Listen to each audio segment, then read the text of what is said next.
بسم اللہ الرحمن الرحیم۔ اسلامک وائس کے تمام ناظرین کو خوش آمدید کہا جاتا ہے۔ حضرت امام راضی بہت بڑے مفسر، محدث، محقق اور عالم دین تھے۔ جب یہ ظاہری علوم حاصل کر کے فارغ ہوئے تو اپنے نفس کی اصلاح اور تربیت کے لیے کسی اللہ والے کی تلاش میں نکل پڑے۔ دور دراز کا سفر کیا لیکن ان کو کسی بزرگ سے مناسبت حاصل نہ ہو پائی۔ آخرکار تلاش کرتے کرتے ایک بزرگ کے پاس جان پہنچے تو ان سے کچھ مناسبت محسوس ہوئی۔ ان سے کر آپ نے درخواست کی کہ مجھے آپ اپنی بیعت میں لے لیجئے، میں آپ کی خدمت میں رہ کر اپنی باطن کی تربیت کرنا چاہتا ہوں۔ پہلے تو اس بزرگ نے حضرت امام راضی کو انکار کر دیا، لیکن جب حضرت امام راضی نے اصرار کیا تو اس بزرگ نے کہا کہ فلاں جگہ پر خانقاہ میں آ جانا، میں تمہیں بیعت کر لوں گا۔ چنانچہ وہ وقت بھی آ گیا کہ حضرت امام راضی خانقاہ میں بیعت ہو گئے اور وقت گزرتا گیا، یہاں تک کہ ایک وقت آیا کہ امام راضی کے زمانے میں داہریوں کا بڑا زور تھا، یعنی وہ لوگ جو اللہ کے وجود سے انکار کیا کرتے تھے۔ یہ منکرین خدا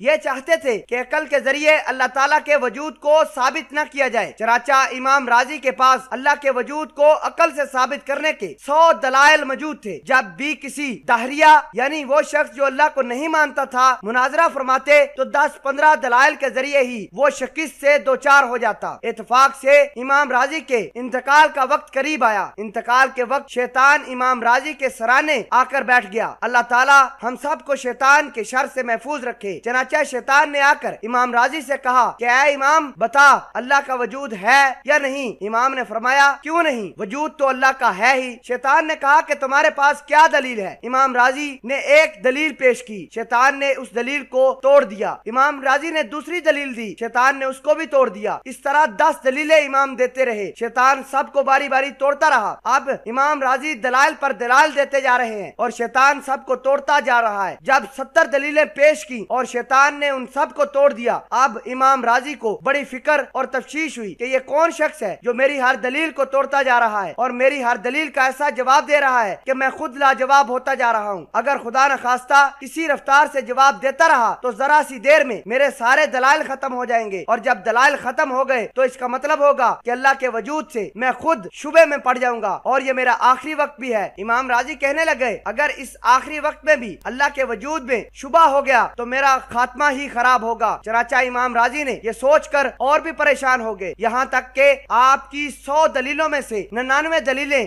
آپ نے شیطان کو دے دیں اور شیطان نے 99 دلیلیں توڑ ڈالی اور ایمان پسینہ پسینہ ہو گئے۔ اٹھ کھڑے ہوئے کہ آخر یہ کیا ماجرا ہے؟ آپ دیکھیے، چونکہ کچھ عرصہ تک امام راضی کا تعلق ایک بہت بڑے بزرگ کے ساتھ رہا تھا، اچانک اللہ تعالیٰ نے امام راضی کی کیفیت کو ختم کرنے کے لیے، پریشانی اور گھبراہٹ کو ختم کرنے کے لیے اس بزرگ کا منکشف آپ کے اوپر طاری کر دیا۔ اس وقت وہ بزرگ آپ کی خواب کے اندر، آپ کے ذہن کے اندر وضو فرما رہے تھے۔ ان کے ہاتھ میں ایک لوٹا تھا، اسی ہاتھ میں وہ لوٹا انہوں نے زمین پر مارا اور کہا اے راضی یوں کیوں نہیں کہہ دیتے کہ میں اللہ کو بغیر کسی دلیل عقلی کے مانتا ہوں۔ اللہ نے اس بزرگ کے یہ الفاظ امام راضی کے کان میں پہنچا دیے۔ جب ان بزرگ کی آواز امام راضی کے کان میں آئی کہ اے راضی کیوں نہیں کہہ دیتے کہ میں اللہ کو بغیر کسی دلیل عقل کے مانتا ہوں، امام راضی کی زبان پر فوراً یہ الفاظ جاری ہو گئے۔ الفاظوں کا نکلنا تھا کہ شیطان اٹھ کر بھاگ کھڑا ہوا، اس لیے کہ اس کی دلیل کا شیطان کے پاس کوئی جواب نہیں تھا جس کو وہ توڑتا۔ اس دلیل کو کوئی توڑ نہیں سکتا تھا کہ میں بلا دلیل اللہ کو مانتا ہوں، آخرت کو مانتا ہوں، جنت اور دوزخ کو مانتا ہوں۔ بس یہ الفاظ کہے اور اس کے بعد امام راضی کا انتقال ہو گیا اور نیک تعلق کی برکت سے اللہ تعالیٰ کا فضل ہوا اور امام راضی کا خاتمہ